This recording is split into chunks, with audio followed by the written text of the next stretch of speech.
Hello, everyone. Thank you very much for joining us for our webinar event today. My name is Michael Aparicio, founder and principal consultant at RevBee. I'm also joined this afternoon by Estefania Lopez, one of our consultants on the RevBee team. RevBee is a business coaching and consulting company designed specifically for community-based small business owners. We help business owners with strategy, marketing, customer acquisition tactics, and even day-to-day operations. And as you can likely relate and definitely imagine, these matters have really taken on a whole really new level of urgency. We're helping business owners right now, helping them pivot their strategy and find other ways to mitigate revenue loss due to business disruptions from the effects of COVID-19. We, of course, hope that everyone on the call are staying healthy, both physically and emotionally, as we get through these really tough times. Many of our small business owner clients and others in our network are really asking you, what can they do to mitigate these disruptions and even prepare for the new normal that's ahead of us as businesses do begin to open. We decided to put together this webinar to briefly share a framework that we've been using in some of our sessions with small business owners. And we also wanted to provide some examples of local businesses that are employing some of these tactics. And hopefully that some of these frameworks will inspire you as you go through your process to re-engineer your own value and define the messaging that's going to be important to keep engaged with your customers. As we go along, please feel free to submit any questions you'd like through the Q&A, and we'll respond to some of those at the end of our session. So here in Boston, we are in day 37 of non-essential business closure due to the COVID-19 pandemic.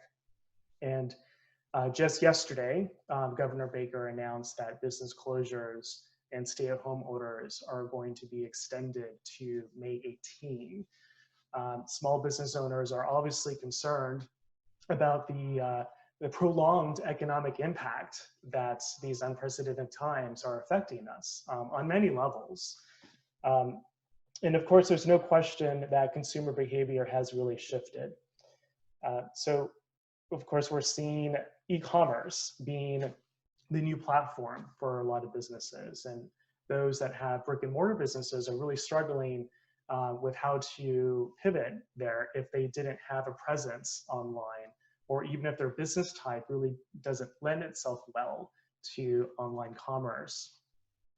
And then, of course, when we are preparing when businesses do begin to open, we know that there are going to be a lot of factors influencing people coming into the stores, particularly in an urban area such as Boston and New York City.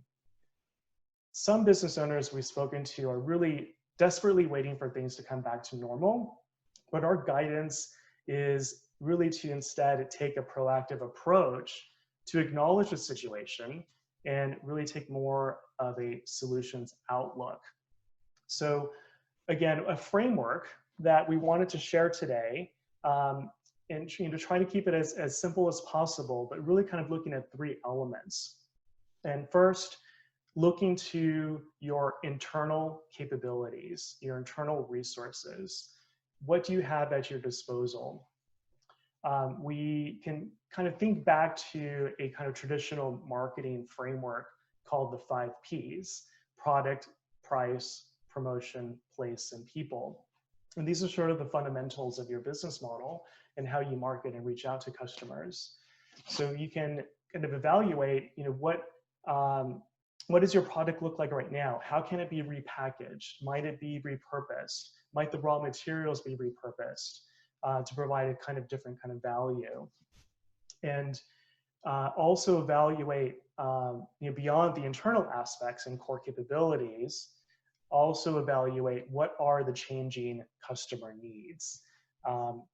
So if there is, we know that there's a trend of people staying at home.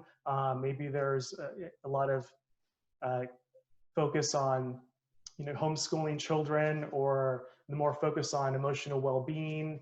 What are some of these now core needs that you might be able to think about how your business can address? What's really top of mind with your customer base? And third, looking at the external limitations. At its kind of on its face, these are really maybe seen as burdensome. Not being able to open up your storefront, or the social distancing guidelines, or the fears of COVID-19 when people are out. And we can think about how can we use these guidelines to differentiate ourselves from other businesses. So think about, what are the social distancing kind of infrastructure you put into place, like say in your restaurant or in your hair salon, when businesses will start to open up. I think customers really want to understand and hear how you are responding to those guidelines. I think right now we're in a phase where we need to retain or even grow the trust with our current customer base, even with new customers. So these three, we think, are good places to start. If you're wondering, where do I begin? How do I pivot my business model? How do I open up a new revenue stream while my business is still closed? How do I let people know what we're doing? We think that these are the three elements. Looking internally, looking at our resources, our supply chain, our partners, our employees, what skills they have. Looking externally to our customers' needs. What is the conversation? What are they looking for? How do they want to be engaged? And also the realities of COVID-19, what kind of restrictions we should kind of allow to also influence in how we engage with people. Now, we also know that some businesses, maybe it doesn't make sense to have a significant pivot in what they're doing. So we also encourage business owners to really understand that at least at minimum, we have communication at our disposal. This is something that, again, whether it's communicating what are the changes you're making, or communicating what we're, as a business, what we're doing in anticipation of businesses opening up soon. What are the activities we're doing to prepare for that new reality, for the new social distancing guidelines in store? Some of the suggestions we've been making for business owners is to really use digital presence as an avenue for communication. A simple pop-up on your website is something we're helping businesses create if they don't know how to do that themselves. Just with a simple message of what is business look like right now for you, and how can they get in touch with you? Are there kind of messages or even like asking questions? If it's not just a one-directional conversation, maybe even asking your customers, how are they doing? What kind of expectations do they have for remaining engaged with your business? The image here is just a brief example of what we have on the RevMe website, letting people know some specific examples of how we shifted some of our attention and maybe some topics that were not really kind of core to the day-to-day work that we did. But we've now shifted some of our resources to put more attention on those immediate needs by our customers, and shifting away from in-person consultation to virtual consultations through video conferencing. So that just as an example. I think that the communication also needs to kind of be regular, consistent, and of course empathetic, considering the nature of the situation that we're in. we wanted to share, again, a few examples just to give some context of what some of those elements, how focusing on some of those elements really look like. So I'll turn it over to my colleague, Estefania, to share several examples with you. Thank you, Michael, and thank you everybody for joining. So like Michael said, we wanted to show you in real time some of the examples of what current local businesses and how are they pivoting their strategies to cope with the social distancing. So in the next slide, we have an example from the Pronto restaurant located in Assembly Row. They are offering a limited menu so people can order takeout and delivery. And they also taking advantage of social media and promoting one dish per day, encouraging their clients to share a picture of them enjoying it. And also they are reposting their stories either in Facebook or Instagram. And the great part of that is that most of the days their featured dish is completely sold out. And among the other strategies that restaurants are currently using is offering meal kits. So families can cook together, similar to what Blue Apron is offering, but with a twist on their own recipes. They're also creating larger portions, for example, a bigger lasagna that can feed a family of 4 instead of just focusing on individual portions. In the Commonwealth and Massachusetts started to offer the option to restaurants to have offer groceries and perishables for sale, thereby allowing them to leverage that existing relationship they have with their suppliers. And we will see more of that. I think the large restaurants like Panera Bread are also adding an online grocery and that option to their website. To look into the next industry, we'll talk about the beauty industry. And in this example, we have Mini Lux nail salons. They are, of course, remaining closed due to the nature of their services. And unfortunately, it has been one of the sectors more affected with the social distancing norms. However, they're putting emphasis now in selling their products online and created a fund that will assist some of their technicians, and 50% of their sales in products are being moved towards this fund. And another strategy that is also being used by some of the beauty salons to keep engaged with their own following and clients is posting tutorials in social media and YouTube to keep them engaged. Next, we'll take a look at what retail is doing. We have an example from Rossi's consignment store in Jamaica Plain. They developed a plan that once a store closed, and they transitioned their physical inventory to an online offering. And in addition to that, they're promoting discounted gift cards to complement their sales. This strategy will help them give access to their community to shop with them. And of course, once the norms are lifted and we get back to a more normality, they will have an expanded clientele. And also their offerings online now can be reached to all over the country.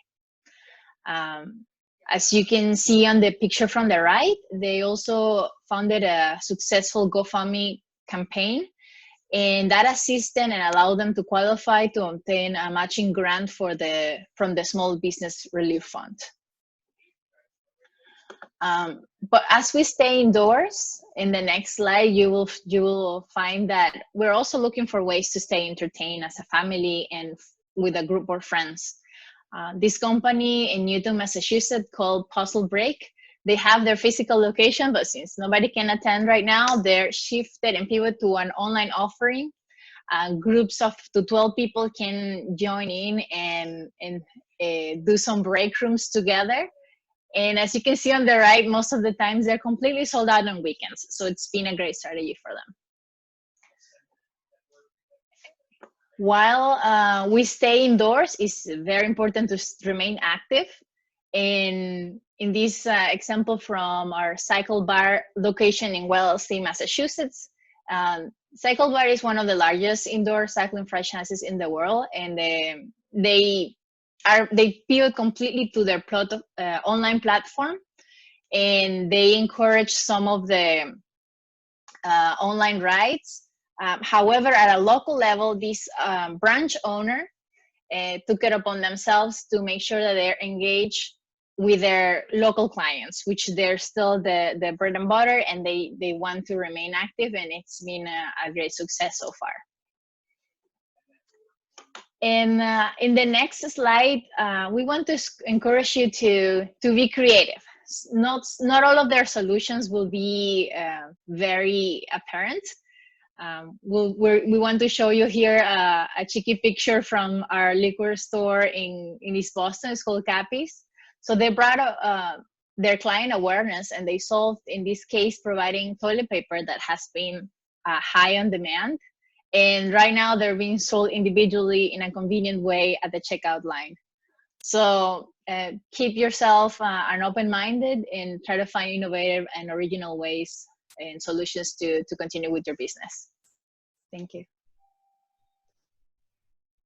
Yeah, thanks, Estefania, for those examples. And you know, the last one may be kind of a humorous one, but I still think it is a good example of those three elements. And obviously, one resource the liquor store has is that they are able to have an open storefront, but they found another way to address another immediate need other than liquor, right? Toilet paper as well, and making use of their space to supply that. Obviously, you know, not each of those examples may make sense for your particular business. But again, we hope that they do provide some inspiration that there are avenues to take. It might just take some exploration and kind of identifying what is in your toolbox. So, you know, again, looking internally and what resources you have, look into your supply chain.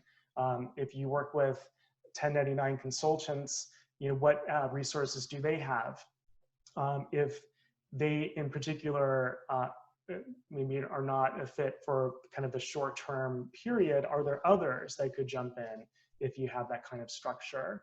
Are there some collaborations? Look into people you've worked with and what skill sets they have. We really kind of describe it as repackaging and repurposing. Obviously, if you are a hair salon, it doesn't make sense to pivot to creating face masks necessarily, right? Because that's an entirely new business. But instead, utilizing the raw materials and resources to see how we can still provide some immediate value and maybe in new venues, whether that's online or through other means. We also mentioned that there needs to be some time spent on preparation for when stores do open. And again, the kind of what policies you put in place, what kind of communication, what kind of trust you build with your customer base is, we think, is going to make a big difference in the trend when stores do start slowly opening up and some traffic starts to develop over the rest of the year. So I think customers are looking out at how you're connecting with local authorities. Are you connecting with your local government agencies that are assisting businesses? If you have questions on how your particular business can kind of continue to do business in a certain way, if you're in Boston, one suggestion we have is to email the Office of Economic Development. They have a special email address just for this reason. Small biz, that's B-I-Z, at boston.gov. So if you're struggling to really understand what is possible, what's legally possible at this time, definitely send them an email. And if you need any help finding a resource in your local area, please let us know and we can help you do some of that research as well. At the very kind of, not even just at minimum, but also maybe just as important, again, you know, if we are not pivoting in a very significant way, there's also that just connection and letting people know that you really want to just know the well-being of your customers. And I decided to share this. This was posted by someone in my network on Facebook, he found this in the food delivery that they had. And it's just kind of a simple note, kind of relating on a very human level, on a very empathetic level.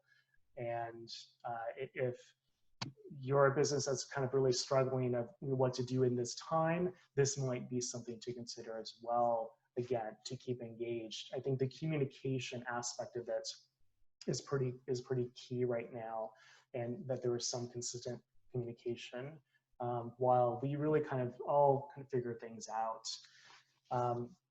So we wanted to keep this webinar short, introduce that simple framework, several examples. We know that it probably is a little challenging to kind of get started specifically for your business. We are offering free consults right now for small business owners to help them get started, to at least get an outline going as they go through this brainstorming process. So please, reach out, let us know if you would like to get connected. I'll leave our contact information here. But also, if you know another small business owner that could use some guidance, please definitely pass on our information. We would be happy to have a free consult with them as well. We have our social media links here. Please encourage you to follow us. We're sharing examples of how small business owners are getting through this really tough period. We're sharing resources. We definitely want to keep engaged with the small business community here. If there are any questions at this point, please go ahead and type those in. But if not, and I don't see any questions in at the moment, please feel free to connect directly, and we'll be happy to field any questions you have. And so that concludes our webinar for today. I'll leave this contact info here up, and we want to thank everyone for your attention, and please be well and be safe. Thank you. Thank you, Michael. Thank you, everyone.